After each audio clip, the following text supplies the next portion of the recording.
এবার যেটা আমি বলতে চাইছি সেটা হচ্ছে যে তাহলে একটা ডাইরেকশন ঠিক করতে হবে। তিনটে ডাইরেকশনের কথা বলছি, একটা হচ্ছে সোশ্যাল, আর একটা হচ্ছে জুডিশিয়াল, আর একটা হচ্ছে পলিটিক্যাল। আমার যেটুকু বিদ্যা বুদ্ধি আছে আমি সেইটুকু বলছি, কারণ যে কোনো আন্দোলন বলুন যাই বলুন তার তো একটা টার্গেট থাকবে।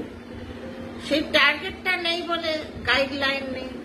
সোশ্যাল যেটা প্রেশার ক্রিয়েট গ্রুপ ফাইন, দলে দলে মানুষ বেরোচ্ছে, মানে সবাই ইনভলভ, কেউ হয়তো ঠিকঠাক বলতে পারছে কেউ পারছে না, ওটা নিয়ে মাতামাতি করলে চলবে না, এটা ঠিক আছে।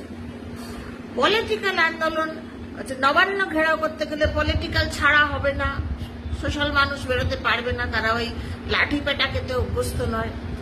তাছাড়া পলিটিক্যালের মধ্যে কিছু বাধ্যবাধকতা আছে, এ দলের হয়ে বলবে না, ও দলের হয়ে বলবে। তাহলে রইল বাকি জুডিশিয়াল।